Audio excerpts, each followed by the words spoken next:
Soon, you can record your dreams and play it later. How many times you wakes up and forgets your dream? Don't worry, soon you would be able to record your dreams and watch them in the morning.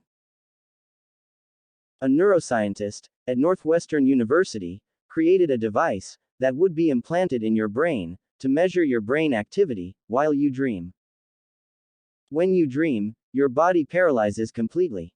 Let's say, in your dream, you are running away from a dinosaur. Your brain sends a signal to your legs to run, but you can't do it as you are completely paralyzed. The device collects your brain activity and sends it to an AI. Then, that AI pictures what you are dreaming and creates a final scenario of your dream.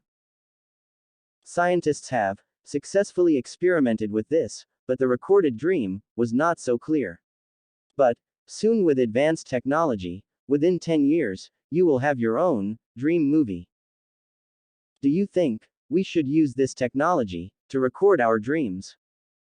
Express your thoughts in comments and subscribe our channel for more tech updates.